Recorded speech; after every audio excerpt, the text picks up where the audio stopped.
Good morning and welcome to downtown Omaha.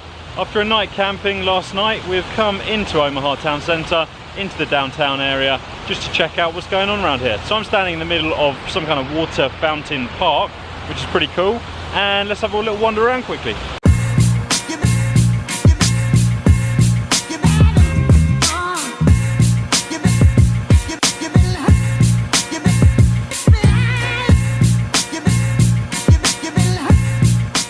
So on 14th Street in downtown Omaha, you've got loads of food trucks.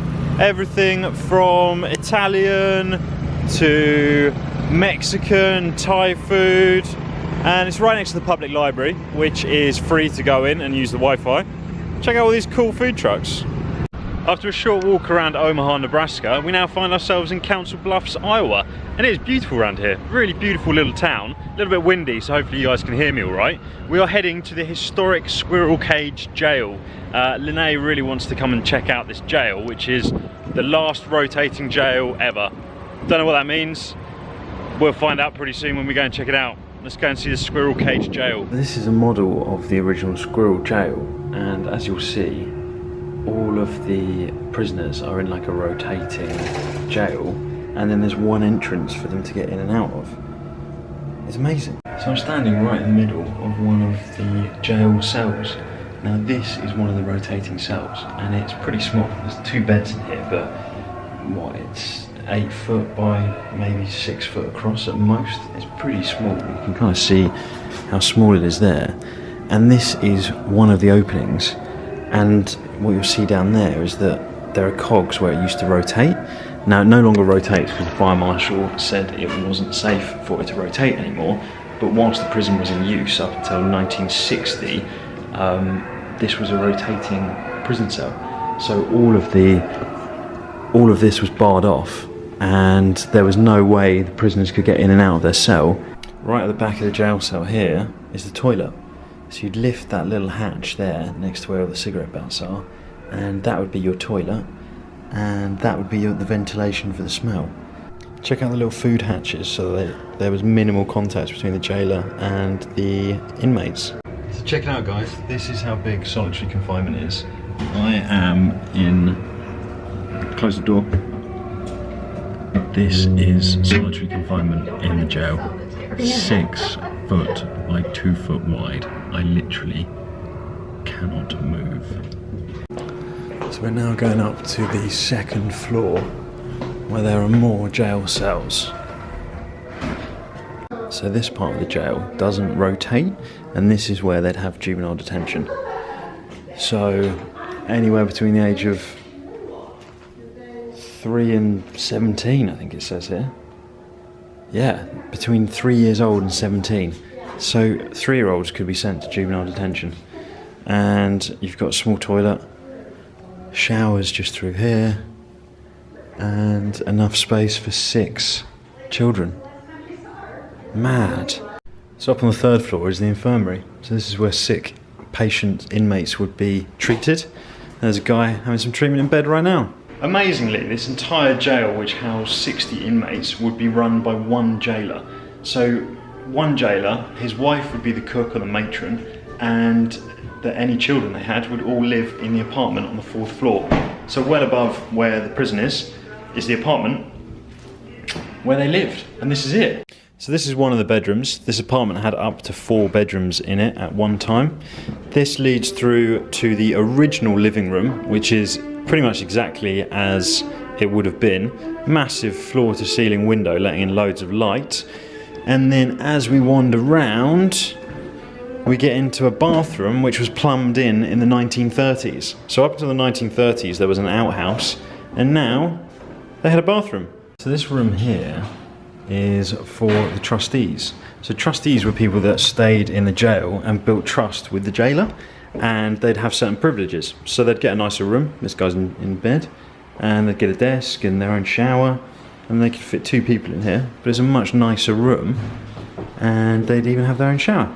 We just finished up at the Squirrel jail, which was amazing. $7, and you can walk around the jail, see how it used to work. So interesting. There's only 3 of them left in the whole of the United States, and I've never seen anything like it before. We're now, next door is the Union Pacific Railroad Museum, which is free to enter. So why not come in and have a look around? The first part of the exhibit is all about Abraham Lincoln. He signed the Transcontinental Railway, which basically created Union Pacific, the railroad company. One of the really interesting things is that Lincoln had a armoured car built just before he died, but he never actually rode in it when he was alive, so it ended up being called his funeral car. This right here is the contents of that funeral car. So Lincoln had a sofa over there which folded out to a futon. He had one of the original reclining chairs. This armchair here is a reclining chair, and even these paintings are from Lincoln's original railroad car. So this railroad car was like the Air Force One of the 1800s. It was an armoured railroad car so that Lincoln could travel across the country safely and protected. Unfortunately, he was assassinated by John Wilkes Booth before he ever got to use it. So check it out, within the Railroad Museum you can actually play a video game. So here we both are standing on the steps playing a video game. It's amazing. This is amazing. We're laying railroad. It's incredible.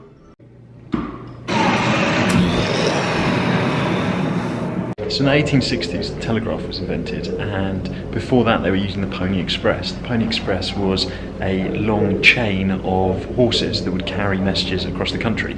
It would take up to 7 days. Then they invented the telegraph, which Linnaeus is expertly using.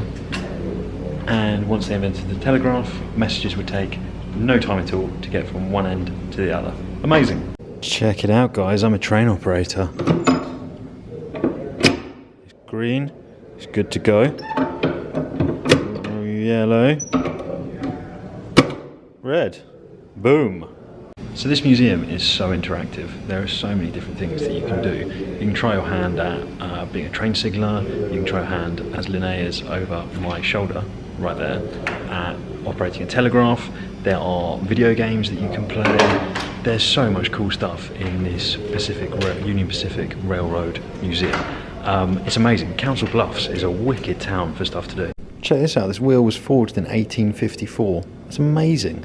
153 years old. Up on the second floor there's examples of the passenger railway. So here's one of the dining cars. It's pretty cool. You've got all of the costumes and clothing, uniforms they used to wear. Here's the bar. Pretty cool. Guy serving up a couple of martinis over there. Lovely. And then we can go and sit in the train. Let's have a little seat.